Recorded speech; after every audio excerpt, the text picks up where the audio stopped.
सावधान, cheque bounce होते ही आप पे अब 2 साल की जेल का खतरा मंडरा रहा है। आपने अगर क्रेडिट कार्ड का बिल का पेमेंट नहीं किया, आपने अपने लोन का पेमेंट नहीं किया तो 138 के द्वारा आपको 2 साल की जेल होगी। पहले होती थी 1 साल की, अब होगी 2 साल की। अगर इन शब्दों से आपको कोई डरा धमका रहा है तो इस वीडियो में आपको पता चलेगा कि 138 जो चेक बाउंस होता है वो कैसे आप पे लागू होता है और क्या वाकई आपको क्रेडिट कार्ड या बिल का पेमेंट ना करने पर जेल हो जाएगी। तो चलिए स्टार्ट करते हैं।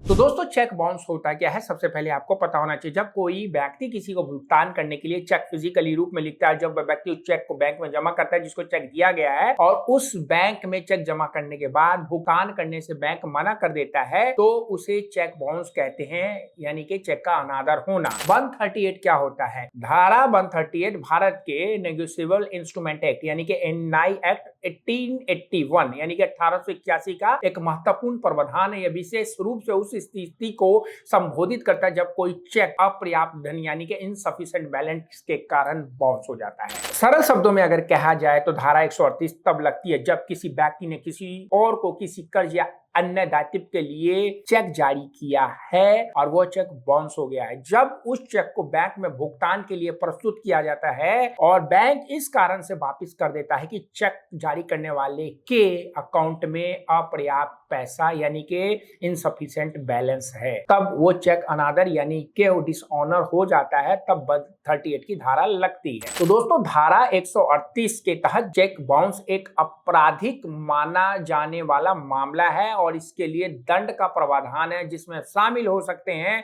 जुर्माना जो चेक की राशि का दुगुना हो सकता है, जो चेक आपने काटा है, कारावास जो 2 साल तक के लिए आपको हो सकता है, पहले 1 साल था लेकिन 2025 में उसको 2 साल का कर दिया गया है, या दोनों जुर्माना भी और आपको कारावास दोनों हो सकता है। लेकिन इसके लिए दोस्तों कुछ महत्वपूर्ण बातें हैं। बिल्कुल दोस्तों, धारा 138 केवल तभी लागू होती है जब चेक अपर्याप्त राशि यानी कि इनसफिशिएंट बैलेंस के लिए बाउंस होता है। अन्य कारण से अगर चेक बाउंस हुआ, जैसे कि आपका सिग्नेचर मिसमैच हो गया, आपका चेक का जो कटा पीटा है, या आपका चेक फटा हुआ है, या किसी और कारण से अगर आपका चेक बाउंस हुआ है तो वहां पे 138 नहीं लगेगा। चेक प्राप्त करने वाले व्यक्ति यानी कि जिसको चेक दिया जाता है, चेक बाउंस की सूचना 30 दिन के भीतर चेक जारी करने वाले को बताना होता है और फिर उससे लिखित में भुगतान का नोटिस भेजना होता है। यहाँ पे ध्यान देने वाली बात है कि चेक बाउंस होने के अंदर 30 दिन में बंदे को नोटिस भेज के अपने पैसों की डिमांड करना होता है।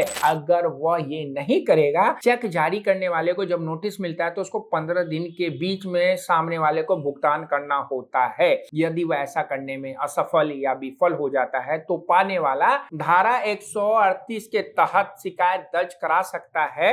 यह चेक बाउंस कहलाता है। लेकिन आप लोगों ने अपने क्रेडिट कार्ड का बिल नहीं भरा और वहां पे आपने कोई चेक नहीं दे रखा था, आपने अपने पर्सनल लोन के पेमेंट के लिए ECH नेच फॉर्म के द्वारा भरा था, वहां भी आपने चेक नहीं दे रखा था, लेकिन रिकवरी एजेंट या कोई रिकवरी एजेंट वकील बनके या पुलिस बनके आपको डरा धमकारा 138 पे कि आपको 2 साल की जेल होगी, तो ये सरासर गलत। आपको इन सारी बातों को फॉलो करना है जो मैंने शुरू में बताया है, तभी आप पे 138 का चेक बाउंस का मामला दर्ज होगा, अदरवाइज नहीं होगा। तो बैंक या किसी अदर वजह से कोई डरा धमका रहा है तो भाई डरने धमकाने का नहीं है, उनसे बात करने का है, सेटलमेंट करवाने का है, सेटलमेंट के लिए अपने मैटर को बैंकों तक पहुंचाने का है। और अगर आपको कोई डरा धमका रहा है तो उससे लीगली तौर पे ये पूछो कि भाई आप कौन हो, आके अपना पूरा का पूरा जानकारी घर पे या ऑफिस में दो, तब आगे बात करते हैं। तो डरने का नहीं, घबराने का। घर पे आ रहे हैं रिकवरी एजेंट, रिश्तेदारों को कॉल कर रहे हैं रिकवरी एजेंट, कंपनी के बाहर आके बैठे रिकवरी एजेंट, कॉल करके आपका जीना दुभर कर रखा इंफॉर्मेशन के घर पे आ रहे हैं,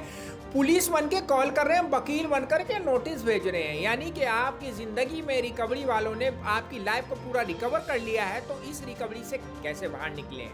विजिट करिए www.hktips.com पे या व्हाट्सएप में आइए, फ्री में बात करिए, कोई फीस नहीं लगेगा, लेकिन सर्विस लेंगे तो हम आपको कर्ज के जाल से बाहर निकाल देंगे। तो आशा करता हूँ इस वीडियो में 138 के बारे में जो मैंने आपको बताया समझ में आया होगा कि कब 138 आप पे लागू होता है और कब नहीं होता है, नैच फॉर्म कैसे भरा जाता है, ईसीएस बॉन्ड्स में क्या होता है। वीडियो अच्छी लगी तो दोस्तों के साथ शेयर करिए, चैनल पे सब्सक्राइब करना नहीं भूलिएगा और ऐसी वीडियो को देखने के लिए क्वेश्चन रखते रहिएगा कमेंट बॉक्स में। और कोई जानकारी अगर आपको लेना है तो आप हमारी टीम से बात कर सकते हैं, जो व्हाट्सएप नंबर है बिल्कुल फ्री में, लेकिन आप हमारे माध्यम से कोई कार्य कराते हैं तो तसल्ली बख्श काम करके आपको कर्ज फ्री करके हम आपको जिंदगी जीने के लिए मोटिवेट करेंगे। रखिए सेहत का ख्याल। सी यू।